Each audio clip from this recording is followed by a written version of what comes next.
And we've lost Joe just as we go live. So welcome everyone to Creation Conversations. Joe has done a Joe and he suddenly disappeared right where we need him the most. But no worry, no fear, I am here. And with me as well, we have our international director, John Mackay, and we have Craig Hawkins. Give yourselves a hand, ladies and gentlemen. There we go. Right. Okay. How are we doing? How we coping? We've been away for a little bit.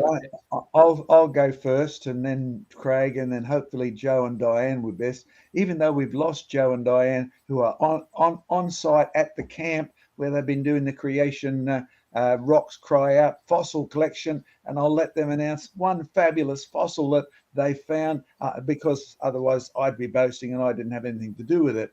But we're not only glad to have Craig and Sam, we are always glad that, well, there's a Bible verse that's very relevant. In all your ways acknowledge the Lord and he will direct your paths. So he's here as well. We are firmly and adamantly convinced that Jesus Christ, who's not only the creator, but is the sovereign God, goes ahead of us too. If you're not a Christian, then you need that assurance, because without it, this world's a terrifying place. Let me just remind you of one terrifying thing before I hand back to Craig and then to Joe and Diane. I was traveling up the Jurassic Ark recently, and have you noticed the prices have increased? I mean, we've got the leaking methane that looks like sabotage. We've got all sorts of prices going up in supermarkets, but I left home and I went up. Petrol was one price. When I came home, the price had gone up 20% in 5 hours. Now, the reality is that affects bringing these things in. So if you notice our sales boxes when you come to creation research meetings, the price of dinosaur poo has just gone through the roof. I'm glad I've got it. It's turned out to be a great investment. All my big chunks are worth a lot more. Well, that's if anybody wants to buy them or I want to sell them. But in reality, it's not just prices affecting fuel or food, it's affecting fossils and the cost of running things as well. We've had the Jurassic Ark open day. I'll come back a bit more to that later. Craig, you give us a few minutes on what you've been up to, and save your PowerPoints a little bit later as well. And I see Joe and Diane are back and live, and we'll hand straight back to them after you, Craig. Hopefully you can hear us. Can we Yes, just do it? There we go. You can hear us. Yeah. Please, everyone who is watching this, everyone who's in the room with us on this first live audience Creation Conversations, please pray that the internet holds out. It has all week, but for some reason it's not wanting to now. But there we go. Let's back to you, Craig. Yeah, well, it's just a good morning, good evening from me as well, everyone. I've just come back from Queensland from the Jurassic Ark Open Day. That was a great time up there. Just getting back into a little bit of work down here and fixing a few things up in the museum and so on. But it's good to be here, noticing the price rises and everything as well. Trying to run a business with all that as well can be quite challenging. But, it's something that's really impacting across the world, I think. It actually is. Craig, you and I, when we were down there together at the open day along with Diane, we went and had a look at a big building that used to be a theatre, I believe. You've got some sort of idea that this might become part of creation research adventure. So what's your thoughts there at the moment? Yeah, okay. Well, the big theatre site, it's built in late 1890s, I think. National Trust, but it's a great building right on the main street of our local town, and it has been for sale, but it's not 100% certain that it is at the moment. We're sort of just talking, but we need to be able to raise finances and look into that a whole lot more. It's got heaps of space, not just the theatre itself, but a lot of rooms around outside of that, upstairs, and a whole bunch of things. So it would be a great museum site. So we'll see how that goes. Joe and Diane, what are you up to? Well, it's been a very eventful week. For one, you're with us here in the UK, Diane, which is the new development. Right. So it's great to have you here. Yeah. And for the last week, we have been on our first big fossil convention. And Sarah Ann, if you're here in the room, could you just turn the camera around slightly and show everybody who's watching live, the faithful few who have remained to watch this live Creation Conversations for the first time? Give us all a wave, everyone. Give us all a whoop. It's great to have you all. That's here. how you know it's live, because you get Absolutely. the whoops. Yeah. It's great to have you all here. And hopefully everyone will be able to engage and ask some questions and then be able to do some stuff with us, because we've had a lot more people than what you can see here. But you've got to remember, it is now sort of 20 to 10 at night. So you can kind of realize that most people are wanting to head to bed, even though the bed is probably quite wet, because it has been a very, very wet day today, hasn't it? And our heat, windy. And windy, very windy and very noisy. Thankfully, it's calmed down now. But our heater was broken twice. It's currently broken. Thankfully, it's not really freezing, but we've had quite an eventful week, but we've had an excellent week of looking at evidence. So we've got some pictures to show you later, a quick PowerPoint of what we've been up to, and some of the great evidence that we've found. We've also been joined by a great panel of speakers, people like Dr. John Matthews, who is here tonight. We had Simon Turpin from Answers in Genesis. We had Professor Andy McIntosh, and we had a certain John Mackay who showed up virtually. So praise the Lord, that all went really well, but we'll be bringing you an update a little bit later. Hey, you forgot to mention the little robot owner. You know, what's that, Mr. Seeds? Was he there with you guys too? Oh, yes. Neil Seeds was here indeed, and he was a great encouragement. In fact, this morning he led a fantastic devotion. So we've been doing devotions because our convention is not just about, going and seeing the evidence and digging up fossils. It's also about having time of fellowship together. It's about having discussions together. And even tonight we shared some food together, didn't we? Yes, and that we was did. An interesting experience with the barbecue inside a marquee with all of the wind. But anyway, we had a great time. It was great fun. And we had some great times of devotion as well. I didn't want it all to just be me standing up and speaking. So far, I've only led one. We've had some great men who have come and have led us in devotions over the last few days as well. So it's been absolutely wonderful. Amen, indeed. Right, okay. So for everyone who is just joining, this is first live in-person creation conversation. So hello to everyone on our streams. You are more than welcome, just as important as everyone in person. So we thank you for tuning in. Remember to like and share the video. It really does help us get up on the ratings, get us in front of more people. And if you haven't, consider subscribing, because it's free. It helps us out, and you get some great content from us. Remember to hit that little notification bell as well, so you're notified about everything that we have coming up from us. So for those who are here tonight, we have a little bit of a surprise later on in terms of the upcoming Genesis film. But for now, shall we head over to John? Shall we head over to you for your PowerPoint? Okay, you can hand over to me, and I'll hand over to Craig after I'm done. I noticed George is there being harangued or haranguing others, or whatever you're doing behind the scenes, George. I can only just read the comments that are going on. But George sent me a question the other day, so I'll repeat it several times, but I'll do it while I remember it. It was all about polystrate trees. You know, the trees that go up through multiple layers? And the person was asking about the fact that the insides of many of these trees are permineralized. And George wanted to know how we can explain that. No, I'm not going to explain it right now. I said to George, sounds like we need a whole session on polystrate trees. Because to be honest, I have visited so many polystrate trees, tens of thousands of them around the globe on multiple continents. I estimate I've got the world's biggest collection of photographs of polystrate trees and probably excavated many of them. So we, in cooperation with Search for Truth, that's not what, right? Standing for Truth, that's right. We'll do a program on that, and we'll also do alternate version of it on Creation Conversations too. Because yes, I've checked the outside of the trees and they're coal. I've checked the inside. Some of them are silica, some of them are wood, some of them are actually permineralized. So we will actually have a good look at what's going on. And yes, I presented papers on this sort of stuff at the Sydney Basin Coal Conference many years ago, before I was essentially blocked from that geological association. So we will get into that big time in a few weeks. When George has figured out a date, we've figured out a date. Okay, so what have we got here? Let me just show you one of our rocks. Okay, this featured at our Jurassic Ark open day. And there's me behind it. Joe asked me, could I give an update on our open day as a lead into what they're doing in the UK in a couple of weeks.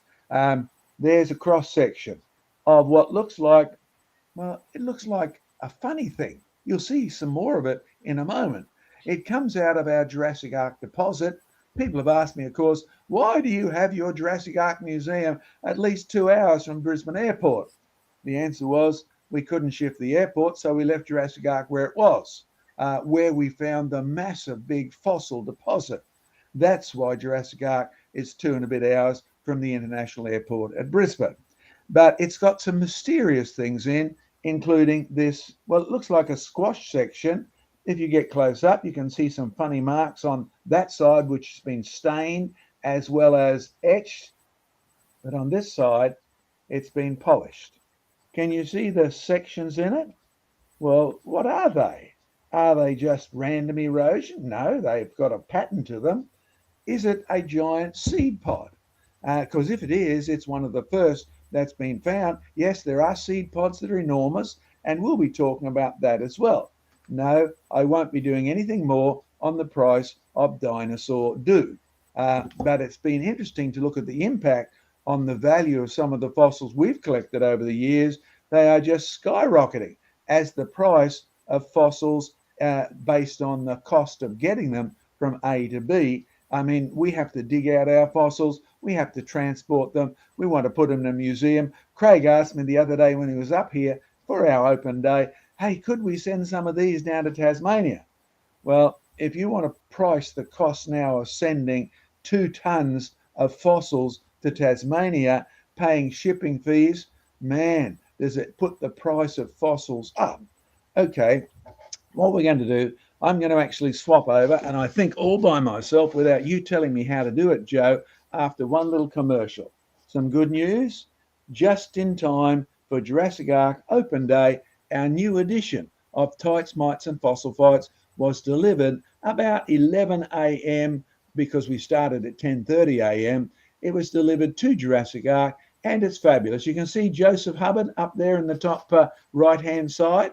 You might even see his picture hiding behind the top print that says Young Earth, 6 days, Noah's Flood, and Worldwide Evidence. Now, Joe's just about to get some English versions of this. It's at the printers, and you'll love it. Tights, Mites and Fossil Fights. He and I decided on this a couple of years ago, but this edition is not just the same old stuff. It's not even just upgraded text. It's got upgraded and new material in, like several pages on the Chirk Canal Tunnel, which established that not only was the cement used made locally, it was actually used to put the bricks together. And in the 200 years or so since the canal has been there, not only has it dissolved with the groundwater, not only does it show the evidence of bacteria playing a role in stalactites, so it's not just the ordinary natural processes people think of, it's got some living components that speed it up. Not only did it happen real quickly, but if you can catch a view of that, you see the crystals inside the stalactite. It's not only made of the stuff that comes from cement, it's actually reverted to calcium carbonate. The evidence of the crystals is beyond challenge. You see, people say the reason cement takes so little time to become stalactites is it's not made of calcium carbonate. Sorry, cement is made of calcium carbonate, chewed up, heated up, and then put back into cement with a few extra chemicals, but it reverts to calcium carbonate, as is evidenced by these beautiful rhombohedral type crystals there that are definitely carbonate ones. So the Chirk Canal is there, as is our latest experiment. Let me get rid of these pieces of tissue. We've taken time explaining this to the people at the convention, and look for your edition in the UK and in Australia, because we've been burying bones for years. And you'll see that shortly after we buried them, yes, we have done this briefly before, some of the kids dug them up at 4 months, just under 4 months of age. The white one on the left-hand side, that's the one, that's our test control. That's what all the bones were like when we put them in. The orange one, that's just become one, well, we sent it off to the lab, and it definitely contained iron. Not in 3 million years, not in 30,000 years, not in 10,000 years, but in just over 3 months. Now, in the last 6 months or so, Diane and I and others have been digging up these pits, and you see our bone just there? I tell you what, my brain is programmed to read from right to left, so when I do it in reverse on the computer, I have to think. That's what the bones are like now in our test pits. And we were in touch with Professor Ed Nealon, who said to prove it's iron, just get the bones and crush them up. Thank you, Diane Eager, for smashing up our bones. Then boil them up. And that's what we did over on this side. Whoops, that side over there. You can see it in the bottom right-hand corner. And crushed up, smashed up, boiled, and then that's the one on the left-hand side. And then we just added caustic soda to it. And Ed, Professor Ed Nealon, who's a chemistry par excellence compared to chemistry moles like me, he said, if it goes light green, you have iron. Well, we had plenty of iron. It went light green just like that. And we sent it back to him, and he's satisfied. He's agreed. That is exactly the proof that it did not take the standard figure in textbooks, 10,000 years and you've got a little bit of iron in the bone. No, not even 10,000 days. In fact, not even 1,000 days, not even 100 days, just a bit over 3 months. So we've been doing all sorts of experiments, and Jurassic Ark Open Day was to show people that. Now, let's see if I can do this all by myself. Where are we? There we are. Go to the cursor and go to, where's my screen gone, Joe? I'm going to have to revert to this. I don't know why you're coming to meet you up. No. Okay, so all you need to do, you need to press your Windows key and then click on your PowerPoint. It's already set up to go. Okay. It is, I know that. But where has it gone? I'm sorry, folks, I boasted too early. There we are. Can you see me now? Can you see the picture? We can see the presentation. Oh, good. Need to press what? What do I need to do? No, you're ready to go. Just go, John. You're all good. You're on screen. I'm ready to go. Okay. Very good. Thank you very much. You see, I'm a living fossil in pure definition for sure when it comes to technology. Okay, so Joe asked me to talk about the results of our open day, which was just last Saturday, and it's been great. It's now a week after it. And also, well, I'm sorry, nothing's happening here. Why isn't it going? Have you clicked into the presentation? Try clicking on the presentation, the picture in front of you, John, and then start clicking left to right. I've done that. I clicked on the there we are. Good. Now we've gone whole screen, but it's still not moving anywhere. Why isn't it going anywhere? I thought we had this down to a fine art, Sam. I'm it not was working earlier, John. On the presentation at all. In John, fact, Craig, you take over, and Sam and I will sort this out behind the scenes. You get yours back up. Yeah. Right out. Okay. Well, okay, Craig. You're all up and ready to go, Craig. So just go ahead. Okay. Hopefully, I can work this one. But there's a picture of Jurassic Ark. The day before the open day, actually, it was a beautiful day. Since I was first there 5 or 6 years ago or more, it's really come on. The gardens are looking great. When you walk through the gardens, it's like walking through Genesis. You've got the point where there's a lot of prickly plants and thorny plants showing the fall, and it goes through, and we've got Australian plants up in there. But it looks great. I actually met Crypto Tiger, one of our regular viewers there as well, which was fantastic. Yes, there's a new giant goanna picture that we've installed there. That's showing a full-size goanna. I'm glad they don't get that big these days. They're quite aggressive animals for their size, but it's 4.5 meters is the size they once got to. They're probably only less than 1.5, 2 meters there now. Yeah. Okay, there's the bush classroom. What better place to investigate God's wonderful creation than out in the bush on a sunny Queensland day, provided it doesn't get too hot, as it can up there, but it was beautiful for a Tasmanian. And here's one of the real great exhibits there is the strata is something that's very much even in the creation sphere, and it's not even fully appreciated by other creation organisations, to be honest, but it's some of the unique research that creation research is doing, and it's showing his John there up in the top right of that is showing some of the black and white strata that's been able to be formed in this machine, and that's John giving a lecture on it a short while ago. And I was able to show John, because he brought this to my attention a little while ago, when I was on a bit of a trip not far from where I live in northern Tasmania, in the Clarence Point region. There was a strata that is exactly like what the strata machine shows, and I'll show you a close-up of this. Black and white banding, not laid down over millions or even thousands of years, but most likely if the strata machine is reflecting what's happening in the real world, it's something that's actually happened all at once. There's another example of it there, even with little faults and so on within it. Okay, just a little bit of an update on our museum. We had a fantastic old Bible. It's old for Australians at least, maybe not in the UK, but probably about 160, 170-year-old Bible.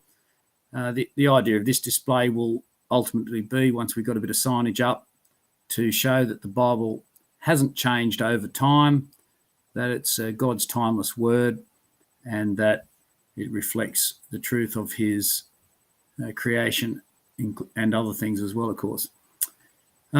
Just on the museum as well, during the week, I had an interesting visit while I was there of someone that claimed they were the opposite to a Christian, but not an atheist. So I'll leave your imagination to what that might be. But they were very mocking to start with, but did ask me to take them through the museum. So I did. And a couple of them there were openly laughing at some of the stuff that we had at the start. But by the time I'd walked them through the Christian worldview and the way worldviews are formed and what the Christian message is and the consistency of it with actual evidence, their smiles and their mocking soon disappeared. And by the time they walked out, they said to me, thank you very much. That was incredibly interesting. So that's why we exist. That's why we're here. So even people like that, whether they're a Satanist, I'm not sure, a New Age believer or something like that, that they might actually be able to see the truth of God's word, and that the evidence hard on the ground when viewed with the right worldview is very compelling. Now, if there's anyone out there in the Tasmanian area, next February, we're planning a trip to the remote southwest. It's a good excuse anyway to get out in the bush for a few days. It's very remote. There's no roads there. There's no cafes or shops on the corner. It's all walking. It's probably about a 40-kilometre walk. We'll be camping for 3 or 4 days, and we're going to look for, hopefully, some large trilobites and other Ordovician fossils in the remote area down near Macquarie Harbour in the southwest wilderness area. We have to get a boat across the harbour, probably an hour or two's boat trip, and then, walking. So you'd have to be completely self-sufficient with food and water. It's tiger country there, and when I say tigers, I'm not referring to the furry type. I'm talking to tiger snakes, the third deadliest snake, I think it is, in the world. So there's plenty of them out in that area. So if you want to join us, get in contact with Creation Research and let us know, and we'll try and get you on. It's got limited space because there's limited space on the boat to get across there. But that's a bit of an update on what we're doing down here in Tasmania. It's been great to be part of the broader Creation Research team in the open days in recent weeks and participating in that. So back over to you, Sam. All right. Joe here. I just want to say, Craig, that my recommendation, if you want to have people come on your field trip, is not mention the snakes too much. Well, we've got limited numbers, so I'm hoping I'll scare a few away. Let's hope you come back with the same number. Absolutely. Right. Okay. So me and John have worked behind the scenes. We've got it up and running. John has given me his word he hasn't touched anything. So as far as I'm aware, that should all be ready to go, John. So take it away. Okay. So let's restart again. And thank you, Sam, for giving a great opt-out to blame me for anything that goes wrong now. Open day, September 24th, and no tiger snakes. But we did have red-bellied and black snakes that day. So we had to tell the people, and as much as we don't like telling people this, there's a legal obligation to warn people of any dangers. And yes, that morning we just did have red-bellied black snakes as well as the other one. So we did have to tell them. All right, so here's our crowd. There's our entry. We put this up a few years ago. Great. We can lock the gates. We can open the gates. And of course, one of the things that we decided to do, the last time we held this, and was just pre-COVID, we had 300 people, and it was tough. Even on 10 hectares, 20 hectares, it was tough dealing with them all, following John Mackay with a truck with a PA on. So this time, we split them up into groups of 50 or so. Man, I tell you what, did that work? They could each go to, I mean, we've got 20 or so displays, and you can spend 3 days going through these displays, and they're all designed for classrooms. So some would go to our experimental section and see the stalactites and stalagmites and look at the strata tank. Some would go down and visit the gardens, and Craig took one of those exhibits all the way through, dealing with gum trees and murals and things like that. And some could wander down and spot me and Craig or anybody else who wanted to get a photo opportunity besides our latest semi-mural. By the way, if you're wondering what that is, let's explain the background of this mega monster that's down in our Australian plants section. You see, there's the mechanized version of it that appeared in museums quite a while ago. In fact, if you want to know how long ago, there's Dr. Diane Eager, and she's putting a hand on the jaw, right? Now, yes, Diane, that is you, in case you can't recognize yourself. We're at the museum. It had just gone on display as part of a commercial enterprise. And what was it? Well, there it is. You say, how do we know that meter-long goanna, by the way, goanna is a perversion of the word iguana, because the pommies who came out here, that's what they called it. Is that a guana? Their accent dropped the I off it, and that's how we get our name, goanna. Okay, small today, but when you analyze it, on the right-hand side is the fossil one, on the left-hand side is the present-day one. Bone for bone, tooth for tooth, jaw for jaw, the monster is a mega goanna. But we see this in many creatures in Australia, not only with time. You see, this fossil come from the Darling Downs, and it's a post-flood fossil. But on the coast, we find, well, what is this? Blue-tongued lizards. And blue-tongued lizards on the coast live up to, well, long enough to reach 75 centimetres. By the time you get not far from the coast, that's my house, 60 centimetres, quite a reduction in a limited amount of time. By the time you get out back, they are mini. By the time you get right to the desert, they dig themselves into burrows, and they're so tiny, you can hold them in one hand. What's going on? On the coast, the big ones have got plenty of food. By the time you get to the outback, no food, no water, not enough to maintain the size of the big ones. So they get eliminated, and only the pygmy dwarfs survive. It's not only happening in distance, it's happened in time since Noah's flood. Devolution, yes. Evolution, no. When you run a big display, when you run a big museum, things go wrong. You see, that's why evolution won't work. Things go wrong with our creations, just like things have gone wrong with God's creation after Adam's sin. Here's Daryl and Clem trying to fix up our rotary strata machine. And yes, we did manage to get it fixed just in time. And we also have to fix the dinosaurs. What could go wrong with dinosaurs? Well, they could die out for a start. And here's one of our artists, Cindy. Her job was to restore Terry Triceratops. You see, the kids love this, and he gets a lot of abuse. They love to hop up on him and slide down his back, and they de-colour him. They strip the colouring off. Poor old Terry, he has to actually get an upgrade every now and then. And Steve and Cindy have been our art team for quite a long time. Well, I'll tell you what, the upgrade worked really well. Look, Terry's eyes are glistening again. His horns, his 3 horns, and his lovely horny coating there all look great. They've been restored as new. In fact, the Bible is not just about creation. It's not just about degeneration, not just about sin. It actually is about recreation as well. But you and I won't just get a paint job. If you know Christ, he's recreated you in his image, and he's actually working on making a new heavens and a new earth. Well, there's one of our big displays that people who are coming to Jurassic Ark Open Day hope to see. Now, it wasn't on our main trip this time. Bigger than the one we saw at the fossil shop today. Yeah, that's true. There's yours truly. And yes, you now know why I don't really do computers too well. I existed before computers came on the planet.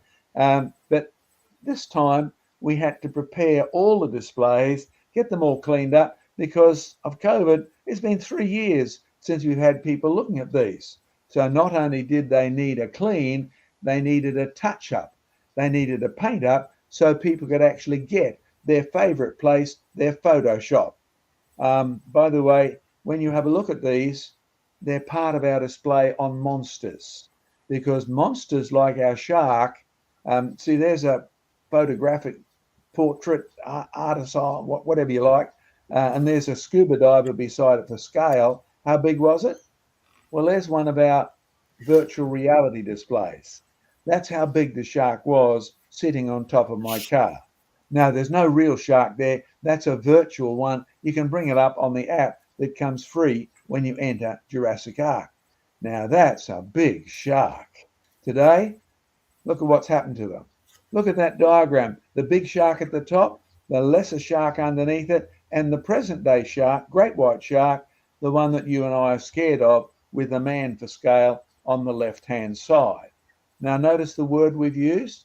When you come to Jurassic Ark on an open day, we not only want to remind you about creation, we not only want to remind you about the fact that the Creator owns us, made us, and he didn't take very long. Not only that that was a created design and it was very good, but the fact is sin has ruined everything and devolution is the norm. You see, there's our sharks today. I know that because I've been catching them since I was a kid out in Moreton Bay. There's a couple of tricks if you actually want to catch sharks for food. It's one of the commonest fish foods on the planet. And the reality is, don't forget to bleed them. Hang them up as fast as you can, bleed the whole thing. Why? Because many creatures that live in the sea have to balance their internal osmotic pressure against the outside. The chemical pressure in the water has to equal the chemical pressure in the blood, or they'll drain dry and they'll die, or they'll flood and they'll die anyway. Now, sharks actually use their urine to actually keep the osmotic chemical balance right. So if you want a mouthful of urine-flavored shark, then don't bleed it. They get to stink real quickly. Oh, but there's our finished jaws. And you see our app is switched on. We were a bit concerned because during COVID, the app had real troubles. Now it's all back working. And can you see our pterodactyl flying through the background? The shark is, you see that tree on the left-hand side there? The tail of the shark would be found back there. But no pterodactyls alive today. And praise God, it doesn't seem there are any sharks this big out hunting for you. Perhaps they just ate giant kelp when the world was very good. Oh, some of you remember that a few weeks back, I asked you to pray for Nicole because Nicole was showing interest in coming to work for us. She's now accepted the job. So 3 days a week, Nicole comes in and helps Kerry and me and all the people in the office. And you need to pray for at least one more person because COVID has left us rather battered in terms of staff who've needed to shift, etc. Now they're starting up. It's been holidays over here, a long weekend this weekend. So basically everything's shut down and people are on the roads. But we all start back up again next Tuesday. One of Kerry's jobs, well, she comes in to actually classify our fossils. Now, those of you who are still at the campsite, remember we've done not only the geologic column, we've not only done how strata is formed, we've dealt with the names. This is one of my unusual armored fishes that's in our collection, and it's a Permian fossil. And in fact, if you look at it, Permian, not for millions of years, not for anything but the town of Perm in Russia. So most of these geologic names, the ones particularly up to the end of the Cretaceous, are names invented by creationists, and they are names that basically are places, not evolutionary. It's only after Lyell and the others get their hands on the system that the top part of the geologic column is turned into classifying by percentage fossils and age and things like that. But here's why people come to Jurassic Ark. There's the first excavations many years ago. But even that required, well, it's been flooded once in 2011. And all of these logs here were mashed up to pieces. And we actually already called it a log jam because all the evidence showed they'd previously been mashed up to pieces before they got to Jurassic Ark. There's a Canadian log jam. The trees have fallen down from that big landslide you can see on the back left-hand side. And as they tumble all the way down the Fraser River, right down to the mouth in Vancouver there, you will find their points get tumbled around.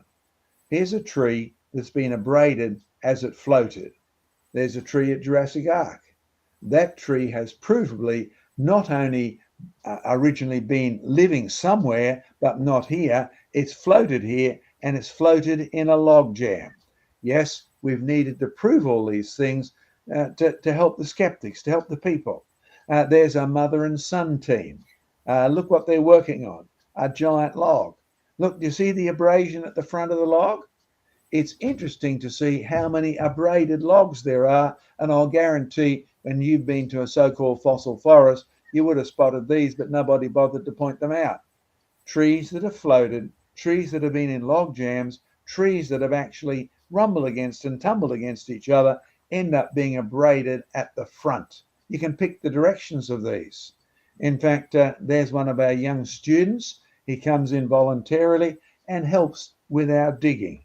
You see, all of this goes on behind the scenes if you're going to run an open day. So, Joe, you already know how much work is involved in open days, but you're also finding out you're going to open your museum at least to an open day at the end of October. Those of you who are able, volunteer to become Joe's helper and the ministry's helper. You don't have to dig things like this in the building, but you do have to actually help them set it up. Look at the abrasion at the one end of the tree. This is a fossil flood log jam dump. And of course, we enjoy telling people how big the flood was that actually produced this. How big was it?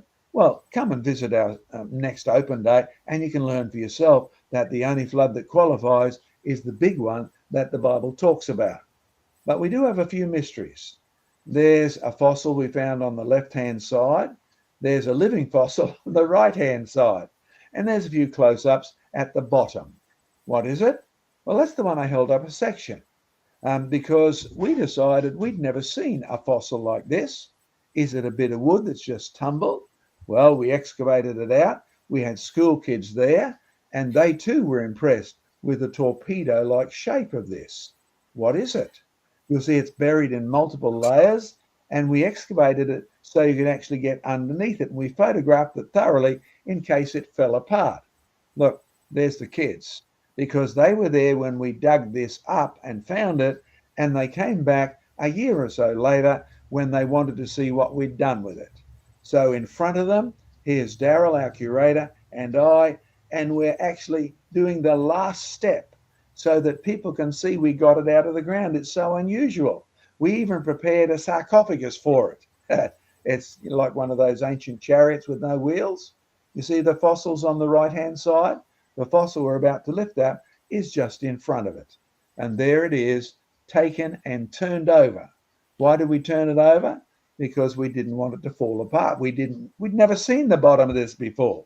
We wanted the kids to see it at the same time as we did. And then we wrapped it up and we, totally encased it, and we sent it down to be cut and polished. I'll show you that again at the end of it. But you see, we've got a few things at Jurassic Ark now that are rather interesting to people's view of history, because people's history is so evolutionary based, even amongst the Christians. Things get better and better as time goes on. But the Bible says, no, they don't. In fact, there's one of our famous wombats. See the little kid there enjoying it at one of our national parks? Wombats are interesting because they've got powerful claws and they love to dig holes. And the bigger the wombat, the bigger the holes. And they've got 2 front teeth, hence their technical name, diprotodontus. Now, some of you may have heard that in another context. A diprotodont is usually a name reserved for the big fossils, but it refers to any creature that's got 2 front teeth. Now, there's a young man who came along to look at this gigantic diprotodont skull that had been found on the Darling Downs. See its left-hand side, 2 front teeth. There's a fossil wombat at the top. There's a living wombat at the bottom. Notice even the fossil wombats used to be bigger, and so did their cousins, the diprotodonts. Well, there's a man for scale, and look at that concrete replica of the monster. There used to be some big critters in Australia, and this is post-Noah's flood as well. You say, how do we know it's post-Noah's flood? Because these creatures weren't buried rapidly. They died and they fell into swampy ground, whereupon the acid has preserved them, and you find their bits and pieces, including whole skulls. Well, wombats used to be bigger. Now they're smaller. Diprotodonts used to be bigger. Many of them, the actual specific one, have died out. But the reality is the guy who found this skull went to be with the Lord. He was a Christian guy, and he found it many, many years ago and donated it to us. We are truly thankful to Wayne. But Wayne, of course, didn't need to worry about the problem of death. He was in hospital already, quite ill, and Wayne died of a heart attack suddenly and irretrievably. But Wayne knows the truth of the fact that in the beginning, everything was very good. And the whole reason he gave it to Jurassic Ark is that we talk all about the whole history of the world. You see, created perfection, the sin of man, which stops us even seeing the evidence, God's judgment is real then, and it's real now. Hell is very real, just as heaven is very real. And all the way down to the present world, we need Jesus. You realize down at the bottom? But you see, the reason I know Wayne is doing much better than us is that Wayne was a Christian who became a Christian because Jesus is the only Savior. You realize Allah doesn't offer to save you? If you're a Muslim and you're listening, then realize Jesus is a Savior. Allah is not. Muhammad is not. God's word is true from the very beginning, when everything that God made was very good. Therefore, if you want to get back into that world, not a world full of wars like Ukraine, not a world full of hunger and rising prices and starvation, therefore you need to trust Jesus, the Creator, as your Savior. In fact, Sam, if you can turn me back on again or tell me how to do it, I'll happily switch buttons here. I think we're right there. No worries. Okay. Can you see me now? We can see you. We're all good. Good. Okay. Where are we? There we are. Now, hey, little critter join us. I thought you might like to see that, John. So, sorry about that. There's a blue-tongued lizard for you. He's good. Lovely. This one's about 40 centimetres, so not the full length, but my kids keep a few of them. They occur in our gardens around this area as well, so he's quite a big one. You see sort of the length of him there. You've got cool, wet climate and plenty of food for them. Remember I was showing you this? There it is again. So you can have a good look at the inside of this rather strange, and it wasn't squashed, it was beautifully shaped, torpedo shaped. In fact, as we look up some of the things that it could have been, we found a tree with gigantic seed pods on it, and that's our best option at the moment. And those spaces, well, it's sort of too beautifully shaped to be just a crushed log that's rounded at both ends and torpedo shaped. We're still working on it. Joe, take it away. Well, thank you very much. It's been a pretty interesting week, as well as a very blessed one, and we've been very blessed to have you with us as well, Diane. It's been very useful to be able to thrust a microphone in your direction during a field trip. It's been very good to be here. To talk about living fossils or whatever. Yes. Just to give you a bit of a perspective as to why we do these kind of fossil conventions, obviously we want people who are here in the live audience, and we want people who are watching to be able to get evidence, understand evidence, learn how to find their own evidence. So it all comes together. But to give you a perspective of how important it is, one thing that we've been pushing all week is, number one, let this mind be in you that is also in Christ. And secondly, it's the importance of having that biblical worldview. Now, it doesn't matter where you go with this biblical worldview, whether you're looking at fossils, whether you're looking at living fossils and the living things, and we've discussed creation and all sorts of stuff this convention, but this is where you end up if you don't have the mind of Christ in you. I had a notification come up on my phone earlier. You see, in the UK, we have libraries, public libraries, and for the young children, sort of aged up to about the age of 5, 6, there was a program called Book Start, and it contained a very cute bear, and you got a little pack when you signed up. It was free. You got some free books. You encouraged children to go and read, which is a great thing. All my siblings did it. I did it. It was a great program. But I just had this notification flash up on my screen earlier, and I thought I'd read it to you. It says, council replaces storytelling library bear, that's the Book Start bear, with a gender-neutral dungaree-wearing rainbow alien. It goes on to Hertfordshire County Council says Tala the storyteller is a bright and vibrant creature and will be referred to using they them pronouns. It will take over from Book Start Bear at children's reading events across libraries. As Book Start Bear is withdrawn nationally, Tala will be the new mascot for a series aimed at babies and toddlers. A picture of the alien can be seen on personalized library cards for under 5-year-olds, and if camera there's a picture of that alien. Of course, what's interesting is not very many people are happy with this, even though that this meant to, and this is what the libraries claim, inspire families with babies to visit the library regularly. Now, you do have to wonder if there's actually an ulterior motive here. It's rather interesting, and there's been some criticism, and what's interesting is that the local libraries has responded to some of the criticism, saying Tala is a storytelling alien from outer space. Tala isn't trans. She's an alien, or they're an alien, sorry.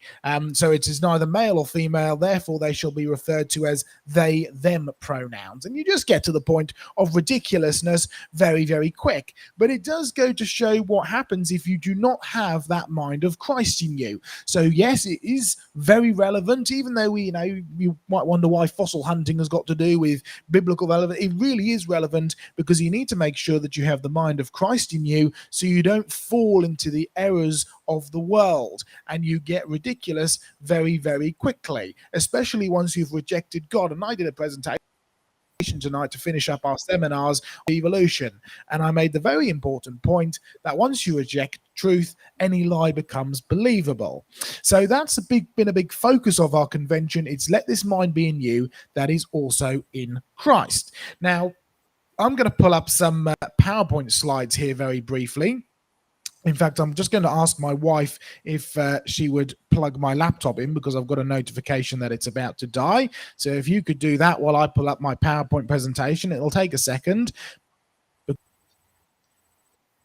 to here. So let's just take it out of this. I present a view. There we go. Bring back the... All right, hopefully everything's still working. Share screen, and here we go. Slightly more complicated than normal. Hopefully you can see that. Can you all see that on the screen, Sam? John? There we go. You're all good. Frozen? No, you're fine. We're Carry all on. good. Wonderful. Technology has worked. Okay. What you can see here is one of the seminar sessions with Simon Turpin. It was great to have Answers in Genesis. We had Simon and his family. Simon's the main guy at AIG UK. We had Neil Seeds, who's always fun to be around, and he was manning the book table at the back. It was a great time to spend with him, wasn't it, Diane? It was very good, yes. And we had some great discussions, and we had some great conversations, and they enjoyed coming and field tripping with us and digging up fossils. It was a pretty cool time being able to. Well, you can see our dinosaur in the background. We had a museum set up. We had books and DVDs for sale. It's still all here. By the way, folks who are out there in the live audience, be ready with your questions, because it'd be great to take some live questions on Creation Conversations this evening. We also did loads of field trips. Here we are down at Charmouth, going along the beach, looking for fossils. And we found some pretty spectacular things, didn't we, Diane? We found some wonderful things. We really did. It was great fun and a great chance to, bash rocks, take out your frustrations of rising costs on the rocks rather than some of the politicians you might prefer to take it out on. But we had some great finds, including this rather spectacular. Well, Diane, you're sitting next to this here in the picture. You tell us what this is. This is some fossil Araucaria wood. It is indeed. And you know it's Araucaria because you've seen the real one, the living one? Yes, we have Araucaria pines that grow in the southern hemisphere. They're otherwise known as southern pine trees. And we have them growing at Jurassic Ark. Well, you do indeed. Now, tell us, what's the significance of this? Because obviously you're here kneeling next to a fossil Araucaria southern conifer, and you know very well that the living Araucarias, the southern conifers, grow in Australia. The significance because this fossil is supposed to be around 200 million years old. So what would we call this fossil, and what's the significance of it? Well, this is a classic living fossil. Now, these only grow in the southern hemisphere now, so that's an indication the world has gone downhill. They used to be more widespread, but about them is that they are classic living fossils. The living Araucaria pines are the same as the ones that are buried at Jurassic Ark, and the same as the ones that are buried in these rocks around the south coast of England, and in other places as well, in Germany and Europe and other places like that. So living fossil is a term coined by Charles Darwin, that's correct? Yes, that's rather ironic, isn't it? It is but rather. It's true. And he said that really these ought to be anomalies. They shouldn't be the norm. But we found loads of these specimens, didn't we? In fact, it wasn't just this Araucaria. We found loads of examples of living fossils on the Jurassic coast, and we'll show you some examples of those. This was actually found, I believe, down at Monmouth Beach, named after the Duke of Monmouth, who landed there when he tried to take the crown from King James II. So interesting history as well. Now there's it's really beautifully preserved, isn't it, Diane? It was, detail was fantastic. And really significantly, have a look at what Diane's pointing at there. Oh, you notice how it's right next to the fossil, and you can see Diane's hand there. Bringing in closer, it's one of those curly-whirly ammonites. Now, we've had great examples of fossil flood deposits in the rocks we've been looking at, and this is a big indication of it because you've got sea creatures and land plants that are washed together. It's definitely a flood, and it's a very large flood because Jurassic is named after the Jura Mountains. So books go from England to the Jura Mountains in Germany, and then they go all over the world. So it's definitely a worldwide deposit, definitely a flooded deposit. And we've got some fabulous examples here in our museum collection, including some things that we've collected on this convention, which show evidence of rapid burial for sure. We're down here on one of our Monmouth beach. You see all the lias behind me, and that lias is really the old Cornish or Welsh word for layers. They mistook with the accent. It was liars and liars and liars, and that's layers and layers and layers. But there we go. This is the true lias. It's the blue lias, and you can see you've got a layer of hard concrete-like limestone, and then many layers of mudstone, and then another hard layer of concrete like limestone, and then more layers of shale. It's layers and layers and layers. And you can see one of these layers actually extends out at beach level. And this is what is referred to as the ammonite pavement, because although the sea has done its damage on this particular section, we did find one or two sections where you can find hundreds of ammonites all buried together in one place, a large mass extinction flooding event for sure. And we got Diane, well, you're actually speaking here, telling us about another one of those classic living fossils, which was actually found. Here it is right here, a pretty spectacular looking. Well, Diane, why don't you tell us what this is? Because you see, I know we've got some of the modern day shells over in our museum collection, but you've actually seen a living one of these. Yes, this is a nautilus shell, and I have actually seen a living one. I wasn't out swimming in the sea. It was in an aquarium, but it was a genuine living nautilus, and I even managed to take a couple of photos of it, and it was exactly the same as the nautilus shells that I'd seen in our collection back in Brisbane at Creation Research, and also the ones that we've had on display out here for everyone to see during our conference. And that's a really superb fossil one right there. So we have living, we have shells, and we have fossilized ones that everyone could get to see. Now, I have to say that we were extremely blessed on this field trip because I've been collecting fossils from Monmouth Beach for about 10 years. I have found a grand total of 2 nautilus fossils over all of that time. However, during this one field trip, I think we spotted about 7 or 8. There were loads of them around, yes, weren't there? Great evidence of living fossils and great evidence of after their kind. You realize that no matter what age you want to attribute to the rocks, even if you want to argue that they're 200 million years old, all you can prove is that in 200 million years, Normandoracaria trees have done exactly what God told them to do, which is reproduce after their own kind. Now, if you understand that, then you realize you have no need to believe in the millions of years. Let's face it, if you've gone 200 million years without evolving, you're not going to be likely to do it anytime soon.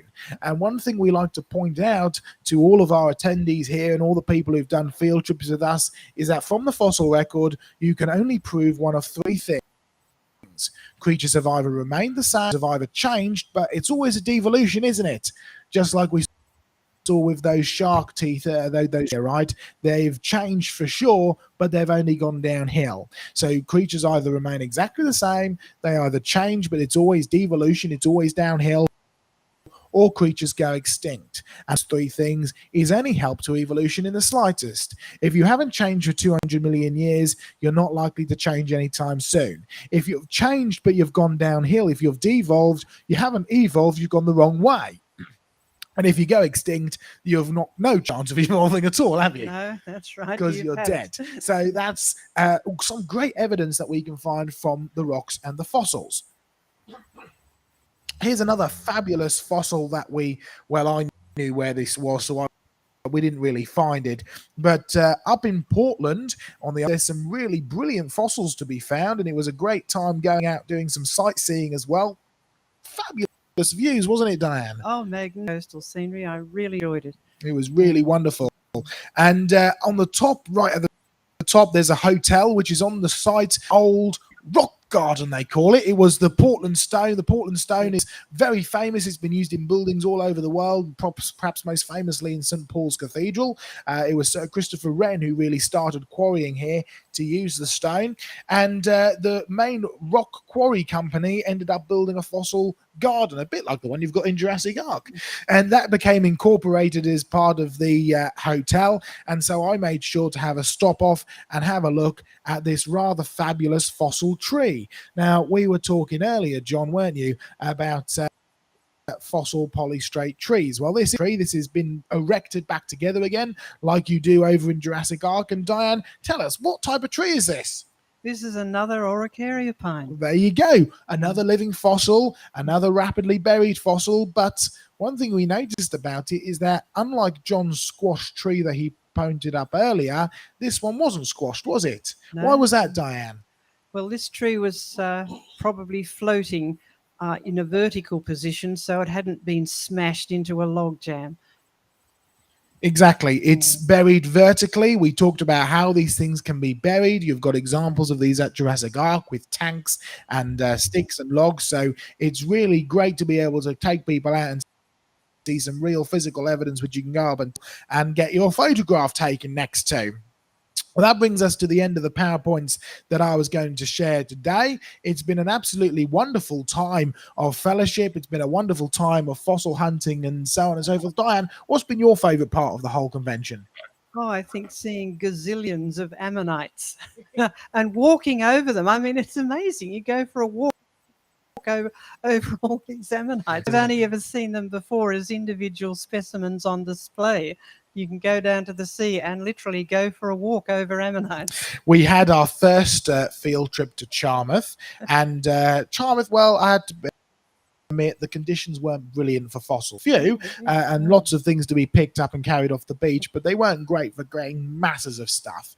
And then by the people were like, you know, I really want to go find some fossils, so we took them to Monmouth, walked down the beach, right, and they were seeing ammonite after ammonite. After about 2 hours on the beach, we said, oh, look what we've got round here, bring some people over. And one young man went, oh, not more ammonites. It's like, oh yes, many of these ammonites all together, but it really is spectacular to see all of these together. So it was fabulous. And today, well, today it's remarkably quiet now. There's no wind, there's no rain, but it was pretty awful today earlier, wasn't it? We had heaters broken. It was howling with wind. We almost had one of our gazebos take off. We very grateful for all the men who helped rush out and fix that and take that down, because I was a bit worried about that at one point. So we decided not to go to the beach today. We actually instead decided to go to some of the fossil shops, because yes, the fossil shops here are almost like museums, aren't they? Oh, they're brilliant. Full of spectacular design, full of spectacular fossils that have got some brilliant evidence of rapid burial and catastrophic burial. In fact, if you remember our fish regurgitating another fish, which we actually have on display here, we've used these examples many times on Creation Conversations, that was actually acquired for us by a group of supporters, and it was actually acquired from one of these fossil shops down here. So there's even some spectacular evidence in these fossil shops as well. So we've had a great time and a great opportunity to be able to go out and see some of that evidence for ourselves. So I'll wrap it up there, hand back to you guys, and I think we should probably do some questions at some point. Yes, we should. Can I just throw one thing in before we do questions? Because I've had Craig Hawkins up here, and Craig Hawkins specializes in seahorses. But that one there is a plastic seahorse.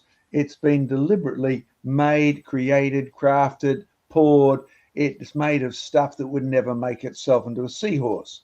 Now, I know it's a seahorse because Craig very generously donated dead seahorses to Creation Research, hundreds of them that we could give away to the kids. And he spoke about seahorses by design, and it was really great, Craig. We'd love you to do it again. But in reality, you have a special fossil with you at the moment that I think before we have questions, people should actually see. So do you want to bring your fossil up and talk about it? Yeah, okay. We showed a brief picture of this a few weeks ago when Diane brought them down from Canberra. So they did a long trip from the USA, Arizona, via Joseph to the UK, and then Diane back to Canberra, and then finally to Tasmania. But we know, I'll try and tip it the right way, a seahorse is. But you can recognise it's a seahorse because it looks like a seahorse, and seahorses have no known ancestors. They first appear in the fossil record as seahorses, and again, they're another example of living fossils. This is another example of a fossil as well that's increasing in value, actually. There's not heaps of them out there. They're mostly from Italy and a few from Serbia. There's been a few found I know of in South Australia and in the US as well, but they're not one of the most, they're not as common as ammonite, shall we say. But they're a wonderful fossil. So they're no help to the theory of evolution at all. In fact, you shared a couple of papers with me about the evidence of degeneration and mutations in the seahorses and pipefish. That's correct. That's what they've been studying. Yeah, so one of the real experts in seahorses is an Australian, and seahorses are half the species in the world occur in Australia. So there's a lot of people look at them down here, and there's things that have been lost, not gained from the fossil record. So there's certain fins, for example, that have been lost that would otherwise link, say, a pipefish to a fossil, a seahorse. And they've also, pipefish have lost the ability to curl a tail. So again, that's a loss, whereas a seahorse still has the ability to curl its tail right up. And there's a few other things as well like that. Okay, so I think, Sam, question time now is a great idea. Bring them up. Right, okay. So I think before we do questions, I think it's time to reward people with a little something. So to thank everyone in the audience for coming to the conference, and also to everyone in the chat. I think it's a little time for a little sneaky something from me as the first official Creation Research trailer for the Genesis film. So I will pull that up and take a look.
All right. Okay. So that was the trailer for our upcoming documentary, Genesis. I think it's fair to say that this project has grown significantly since we last sort of had the idea initially. Joe, do you want to sort of elaborate on sort of like what our plans are? Do you want to meet? Sure. Well, originally it was going to be some kind of, I think when I first ever met you, Sam, it was going to be some kind of a trailer for the channel or something like that. And obviously our channel has grown significantly as well and diversified. So I still think a trailer of some description, but something that perhaps incorporates all of that would be better. What the Genesis project has grown into is essentially a scientific as well as a theological look at the 6 days of creation. Something that Creation Research does, which is almost unique to creation in many sense, is really go step by step through the days of creation and make the connections between day 1 and day 2 and day 3 and what's there in the days of creation to what's happening in the New Testament, Genesis chapter 1 verse 1 and John chapter 1 verse 1 and all this kind of stuff, and really tie together everything and see the sort of thread of salvation down throughout history and see God as the sovereign God who has actually planned all things from the beginning. Now, what we have kind of come to is not only look at the scientific side of things, so what happened on day one, what happened on day two, but also have a look at biblical implications. Make sure we're starting with a biblical worldview. Make sure we have a world which doesn't have thorns and thistles and stinging nettles in, and understand the importance of that, but also looking at the theological side of things as well, looking at a bit of a Bible study.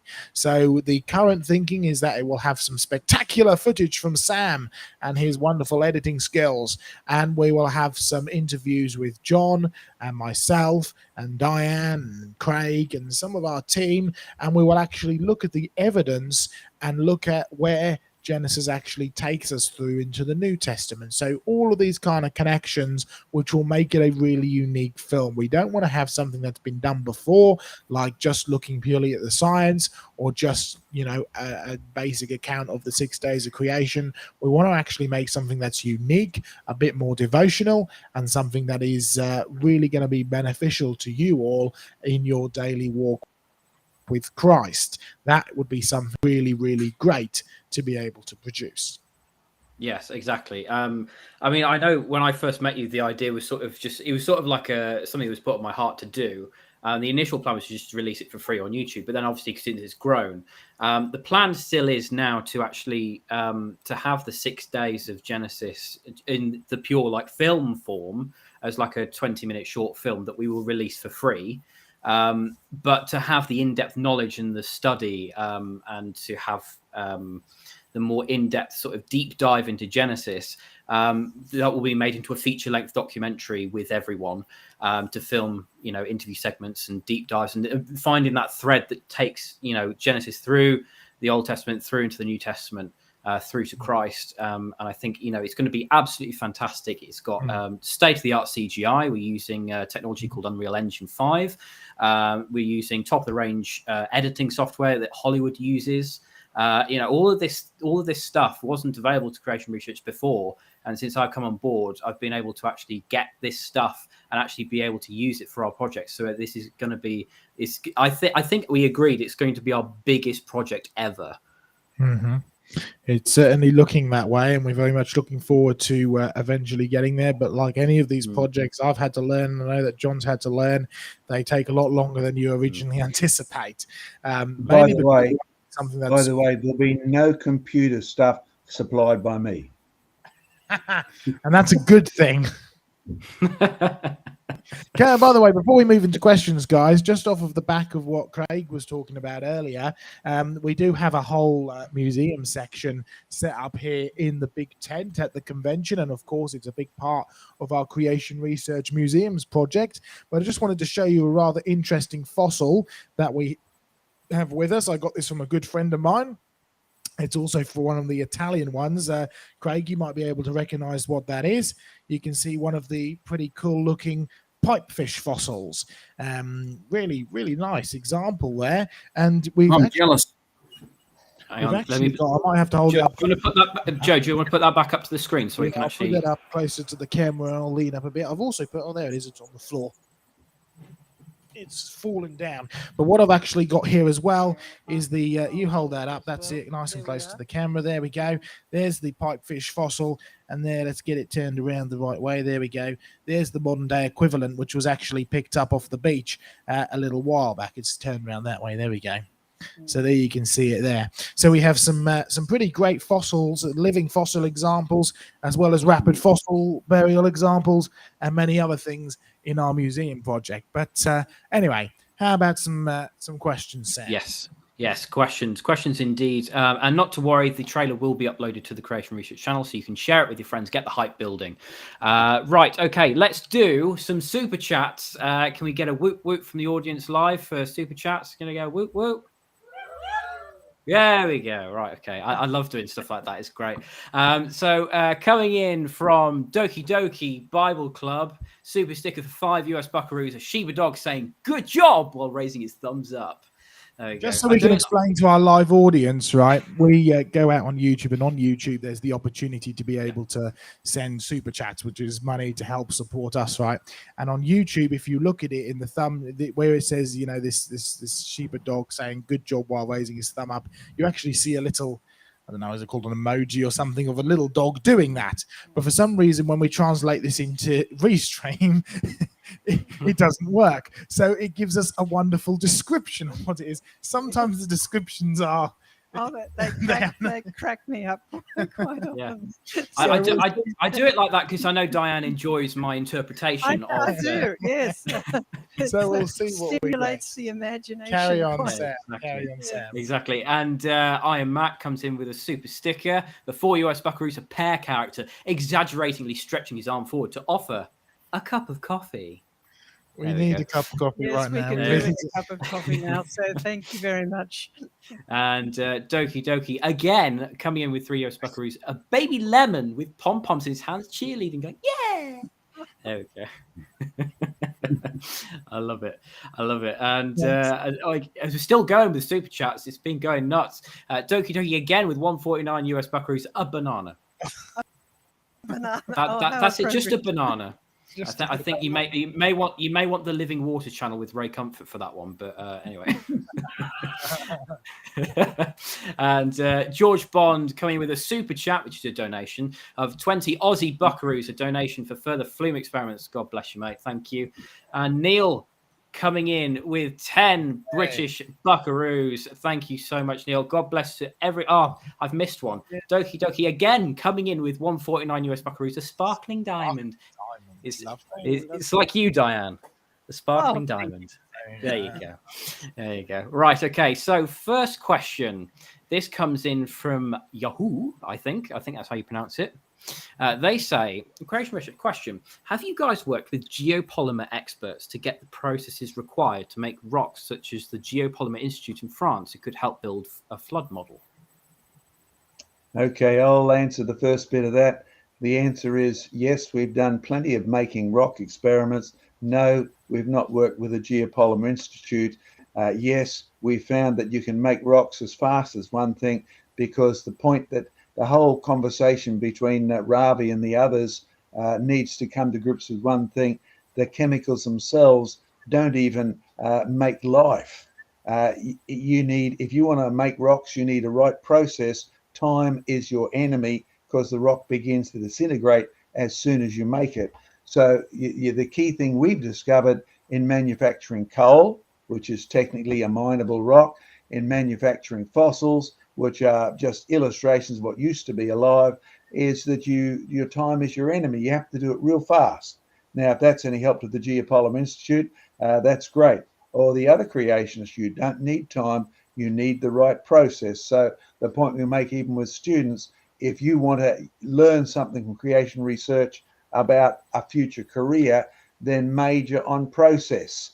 The smarter the person, the smarter the better the information, the less time you'll waste manufacturing this. And time is money in the real world. Even when fuel has doubled its price in just recent days, you'll find if you invent a better process, then you'll get rid of time, and save time, you save money. So there's, I think, the whole answer, unless you want to answer anything, Joe. No, I think you've covered that pretty much there. Let's just ask, do we have any questions from our live audience? No. It could be on anything in the world. Be on anything, any topic, not what we've talked about tonight. We do have a question. Hey, right. We need to take this microphone that way and pray that it hasn't got tangled up with anything. And we need to move the camera around. Just bear with. This is the first time we're doing this. You can't tell, can you? There we go. That's it. Keep going, keep going. There we are. Right. There's our live audience. There's the microphone. Go. I watched John McKay's one of John McKay's live videos with us on the convention, and talking about those experiments about forming sediments in sort of like a flood context. There's also lots of rain during the flood. Would Divi have already done this to sort of like add as sort of like a sprinkler effect or something to create that kind of effect that rain would create on those sort of situations? Do you mean in like the flume experiments? Yeah, the flume experiments. Yeah. That's a Yeah. good question, John. Okay. Yeah, good question. Well, I like that. It is a good question, and yes, we have. But first of all, I need to correct something there. Do appreciate the question, but you're a victim of English tax collectors, because the Mackays are the people on the left-hand side of Scotland, according to the English census collectors, and most of us have ended up with any version that the local tax collector decided he wanted to do. So Mackays on the left, Mackay's in the north, McKees, McCoos, Mackay, all of that. And we're all victims of the English saying, what did they say? And writing down what version they thought. So if my dad was still alive, he would correct you and rather offendedly say, we're Mackay's, the real Mackay. You heard the saying, the real McCoy? Well, it comes from the real Mackay. But the Americans can't say it right because of English tax collectors. Just a little bit of background history on names and the variations that you actually get. If you actually look up what it was originally, it's Gaelic, coming hence from Ireland, Micaoigh. If you can pronounce that, go for it. But it's why so many of the Irish are regarded as mix today.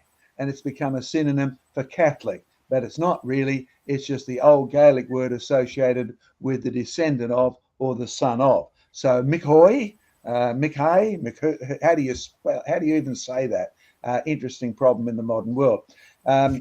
It's almost sad that you've asked this question, but good, because just 2 weeks ago I said let's switch on our erosion machine.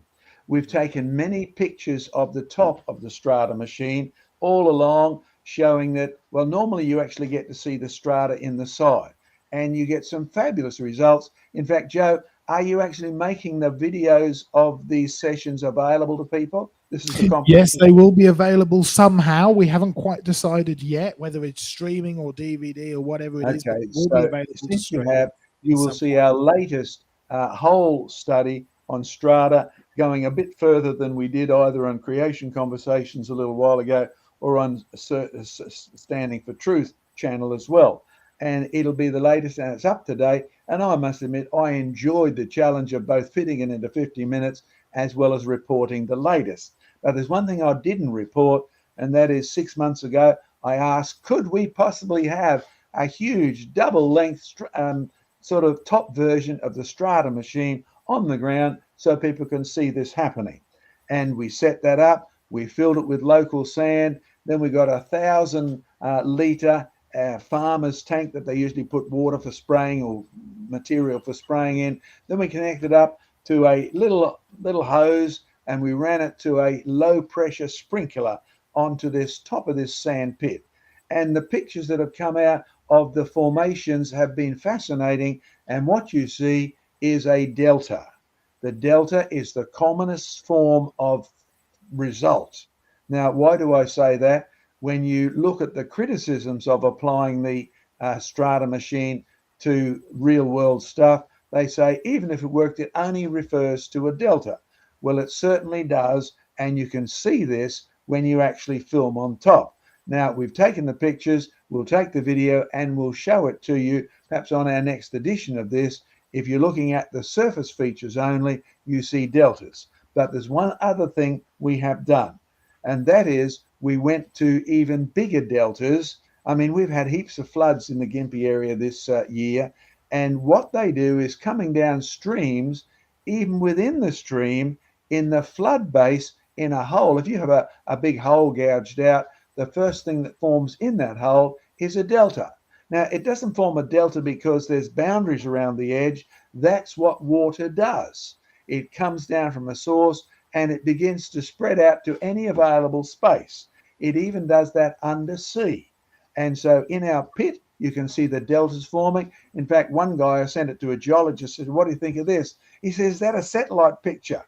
No, it just didn't have any scale in it. So it looked like a satellite landscape that covered sort of half of Australia with massive deltas. You'll get to see that. But it also forms in big streams where there's no delta restrictions, and it forms underwater where there are no boundaries. So deltas are applicable because of the way that water behaves, not just because you have land bases pouring into deep sea holes, as in the bay associated with Venice. So yes, we have done it. Yes, we're very pleased with the results, but yet we haven't got a final video or a slide series. I'm almost regretting now I didn't leave those 2 pictures in here to show you this, but obviously our time is limited. So yes, we have done it. Yes, that's the first time we've been asked this question. So congratulations, and it's obviously been a profitable time for you guys at the conference.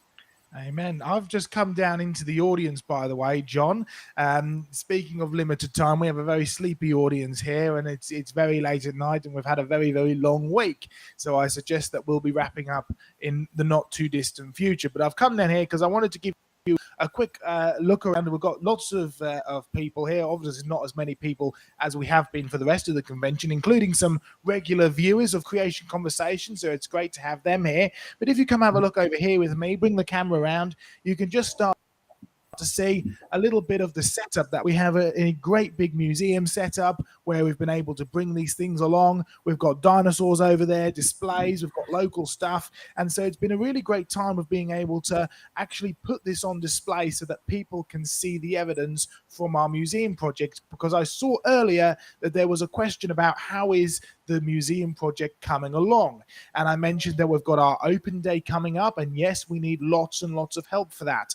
We need lots of support. We need lots of volunteers. We need lots of financial support. We've got such a busy time, and I've forced myself under the strict instructions from John Mackay, my boss, to take a couple of days off at the end of this convention and spend some time with Sarah Ann, my wife. And at the end of all of this, the open day and everything, we're taking a little bit of a holiday as well, because it is very full on. So please, if you can help us and support us, it would be great. But we would really very much appreciate that. But yes, we do have our open day coming up. Yes, we are moved in, sort of, so to speak. Everything's inside the building, let's put it that way.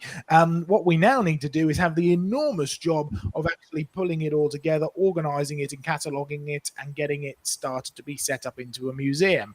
We want to have it roughly laid out. It won't be, museum quality by the open day, because the open day is not an opening day per se. It's a day where, just like the Jurassic Ark open day, it's for supporters like you who are watching and our live audience here to come and actually see what we've done, see what the potential of the building is, and see some of the fossils and so on and so forth. We also have obviously got Diane Eager, who's here with us, and she'll be here in the UK for a little bit longer, and she'll certainly be helping with some of the cataloguing and displaying and organising and sorting as well, and we're really looking forward to having her help. And also, I'm sorry to embarrass you, but Susie, could you give the wave to the camera?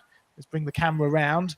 Here's Susie. Susie is coming on board to help us at the Creation Research team, and she will be an invaluable source of help, both in the museum building, in the shop, as well as all of the admin and everything else, and also in our next convention as well, which we're really looking forward to doing. So pray for that as well. Yes, we want to make these conventions a bit more regular. This is our first one, so we've had a lot to learn, but it's been a great time nonetheless. Back to you, John and Sam. Well, welcome to the team. Welcome to the team. Yeah. Thumbs up. Can I just add a comment here, Sam? Looking at the chat while Joe's talking, 2 things I'm reminded of. I embarrassed Joe the other day because at the convention, I told everyone that Joe has been so busy doing this. There's one little minor thing that he's simply forgotten about, and that is to pay the rent on the building that's due this coming week. So if you can actually help Joe do this, we would be truly grateful. Those of you at the convention, again, a reminder, talk to him. But the actual amount for the next couple of months is several £1,000s. In Australia, it's a long weekend, so difficult to transfer too much funding because of where our secretaries are, etc. But if you actually can help Joe, that will be a wonderful blessing, and I'd encourage you to give and give generously.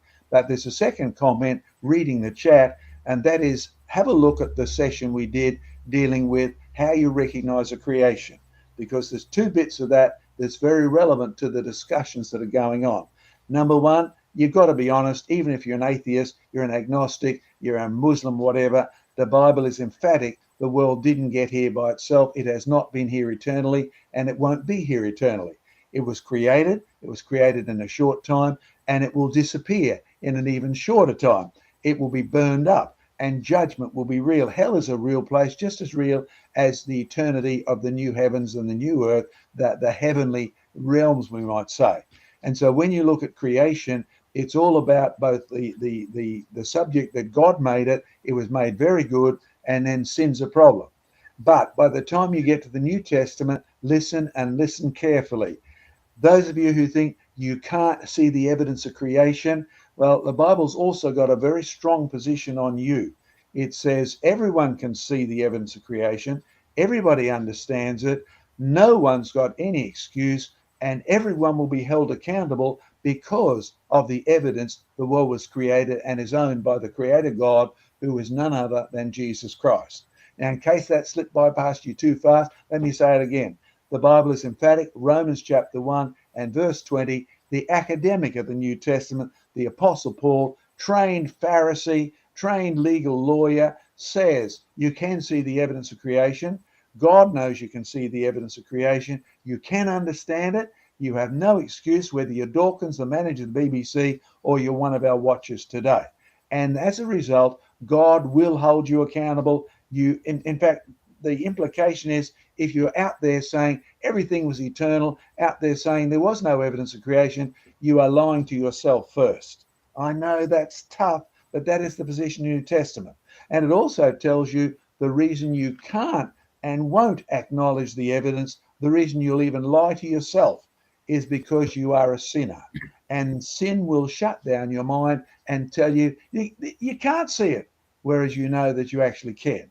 And secondly, if you want to see it, the point we've been making over and over again during the week is that you need Jesus Christ to change your eyeballs, the way you see things. You need him to open up your heart and your mind through salvation. And until you do, you will continue to lie to yourself and to lie to everybody else. But there's a time coming when you won't get away with it. That's going to be on one of the programs called Creation, the Final Proof.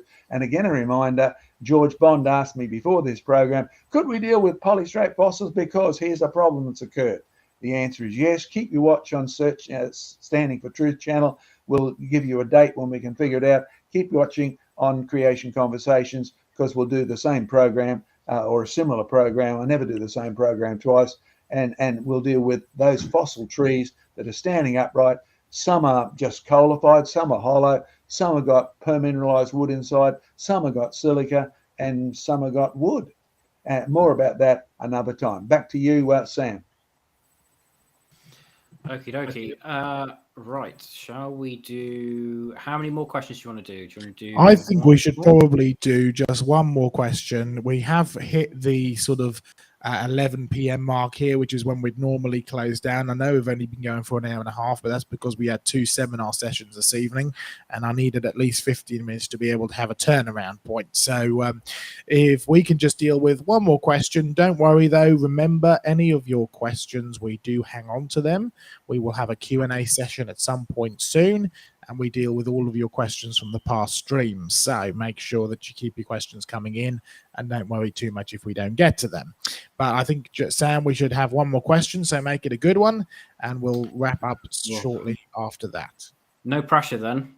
Right, okay. It's not really any pressure on you, mate. It's on the people who are asking the questions. Okay, that's fine. Okay. I like this one coming in from Neil. He asks, are there such things as fossil people? And if so, how rare are they? All right, I'll take this one straight on the head. I've been to see many fossil people, including the ones in the basement of the British Museum.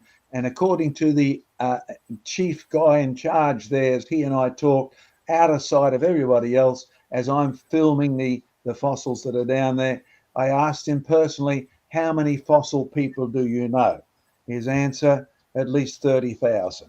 Now, I've traveled the world since then, and there are lots of fossils. Many of them are in caves, by the way. They're preserved. They're buried in the cave debris or whatever. They're whole skeletons. The one in the basement of the British Museum was definitely it was buried in limestone, derived from fossils associated with coral. So there's lots of fossil people, and they're easy to recognize because they just look like dead people. Joe, you'd be the other one who could come onto that if you want to say anything. Yeah, I think this is a key point, right? And by the way, this expert, he's had every chance to deny that he said that, every chance to dispute that, and he hasn't. But I just want to add a little comment that I've actually mentioned a few times this week.